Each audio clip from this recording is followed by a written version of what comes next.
Now, getting back to Ghana or Accra, and why it is that people don't seem to even know the names of the streets on which they live on.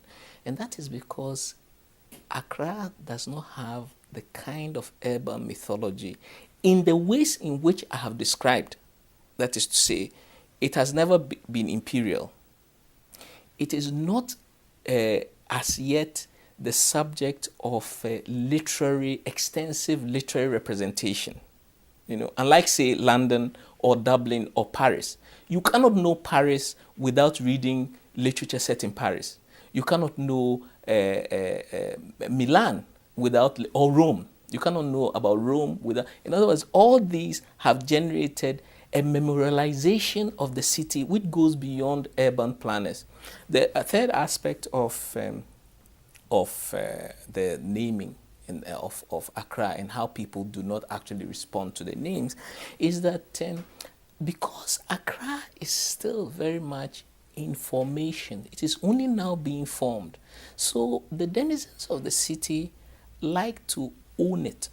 It's a process of ownership.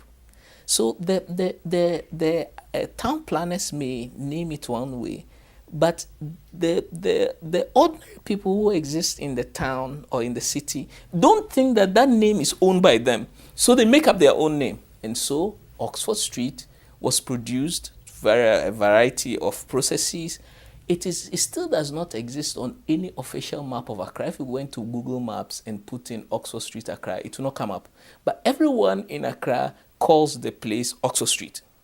So this then allows me to make some reflections on the nature of naming and the response of city dwellers to naming of the topography, the urban topography, and also to account for why it is that people don't remember such names. So that's one dimension, one thing that Oxford Street allows me to do for the city.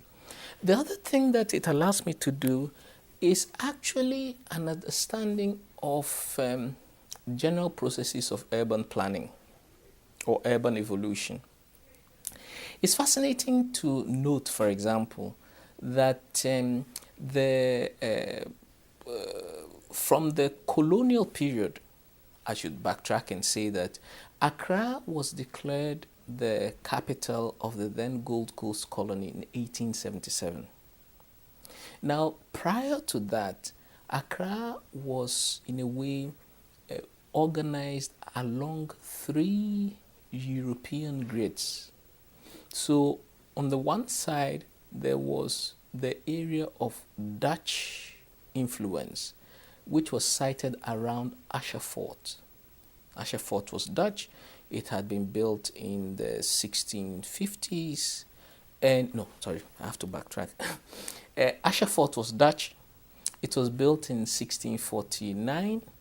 And the area around Usher Fort was called Dutch Accra. In fact, in the history books, that is how it is called to this day. It's called Dutch Accra. And then there was the British area, which was in a way governed by James Fort, which was built in 1642. Again, the James Fort area becomes heavily influenced by the British, and it is referred to in the history text as British Accra. The third area of influence was Danish, and Danish Accra was ruled by the Christiansborg Castle.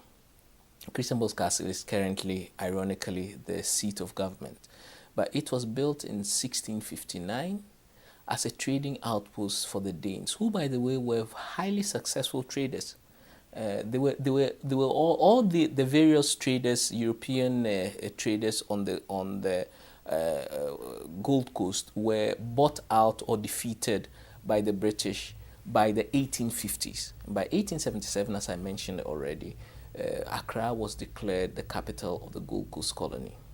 Now, one of the effects of these influences, first of all, it has an impact on the namings of the streets.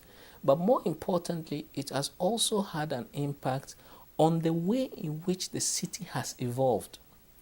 And so, for example, colonial urban planning from the 19 teens involved the gradual segregation of Europeans from the quote-unquote natives.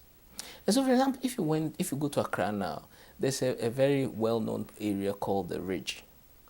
Now, the Ridge is not called the Ridge for nothing. It was actually geographically a ridge, which sat above a series of interconnected ravines. And the British decided that because it was higher up, it was less likely to be infected by mosquitoes and therefore malaria. And so the early residences of the Europeans was built along the ridge. And to this day, the ridge is one of the most upscale neighborhoods in Accra.